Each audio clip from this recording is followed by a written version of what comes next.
शहजाद, शुरुआत हम आपसे करेंगे। आज दो बड़ी घटनाएं सामने आई। एक तरफ लुकआउट नोटिस जारी किया गया जिसको लेकर सिसोदिया जी ने कहा कि भाई मैं तो यहीं घूम रहा हूं, आप लोग लुकआउट नोटिस जारी कर रहे हैं।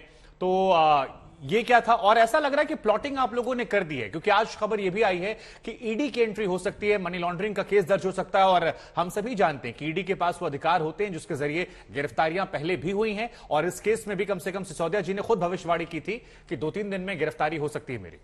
देखिए, ऐसा है शुभांकर जी, आपकी खासियत है कि आप बहुत डिटेल में जाते हैं। ये एलओसी सर्कुलर क्या होता है मैं आपके दर्शकों के लिए लाया हूँ। एलओसी सर्कुलर ये नहीं होता है कि किसी को देश के भीतर खोजना है। एलओसी सर्कुलर एयरपोर्ट और अलग अलग स्थानों पर दिया जाता है कि ये व्यक्ति नामजद है आपराधिक मामले में, इनको किसी भी हालत में देश छोड़कर जाने की अनुमति नहीं है अनलेस की कोर्ट से उनको परमिशन मिलती है। तो एलओसी की ये बात हुई, पर ये आईएसी से चलने वाले एलओसी पर क्यों आए?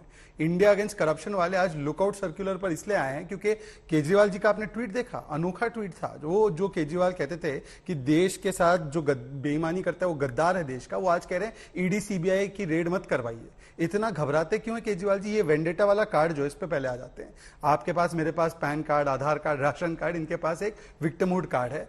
बताइए, इन्होंने ये 2.5 महीने पहले एक प्रेस कॉन्फ्रेंस की थी। कट्टर ईमानदार है सत्येंद्र जैन।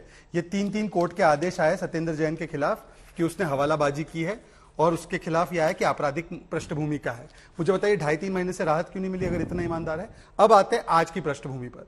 हमने एक सवाल शराब नीति पर और उसके किए गए स्कैम पर पूछा है। ये आबकारी नहीं, ये पापकारी नीति है, आपके पाप की नीति है। हमने बताया है कि कैसे 144 करोड़ का तो वेवर दिया गया, 30 करोड़ की ईएमडी दी गई, परंतु आज हमने ये भी बताया, परवेश वर्मा जी और सिरसा जी ने, कि ओबरॉय के एक कमरे में 150 करोड़ की कैसे डील हुई। हमने ये भी बताया है कि कौन कौन से प्लेयर्स को, मैं आपको 2-3 उदाहरण गिना देता हूं। सौरभ भारद्वाज जुड़ेंगे, उन्हीं के साथ एक तो जुड़ा हुआ है अमनदीप, कौन है ढाल, वो उसका भी जवाब देंगे। जैसे कि 2.5% होती थी L1 होल्डर्स की कमीशन, बिना कोई टेंडरिंग प्रोसेस के इसको 12% कर दी। किस आधार पर की? इनका मुनाफा बढ़ाने के लिए। दूसरा, ब्रिंडको कंपनी जो है अमनदीप ढाल की, इस कंपनी को और इनके लोगों को, और जो दूसरा है अरोड़ा, इनके पास एक लाइसेंसी होल्डर के सारे लाइसेंसी दे दिए उनको। तीसरी बात, मैं तीसरा एक स्पेसिफिक आरोप लगा देता हूं जिसकी मैं बात कर रहा हूं। 150 करोड़ जो एडवांस दिया गया ओबरॉय होटल में जो मीटिंग हुई है, मैं इनसे पूछना चाहता हूं कि ये सारे जो घोटाले किए गए हैं शराब नीति पर, आपने 2 ठेके के बढ़ा के 3 से अधिक ठेके कर दिए, आपने लाइसेंसिंग पीरियड बढ़ा दिया, आपने कैबिनेट ने मना किया तब भी मनीष सिसोदिया अपने आप पे फैसला ले रहे थे। उन्होंने जिस प्रकार से L1 का जो है एयरपोर्ट जोन का 30 करोड़ का ईएमडी भी दे दिया और जिसकी कम उसको टेंडर दे दिया। तो किस प्रकार से सौरभ जैसे हमारे साथ जुड़ेंगे, सारे सवालों के जवाब देने चाहिए। सौरभ जैसे जुड़ेंगे उनसे सवाल पूछूंगा मैं, लेकिन क्योंकि आम आदमी पार्टी से कोई है नहीं तो एक सवाल मैं आपसे पूछ लेता हूं।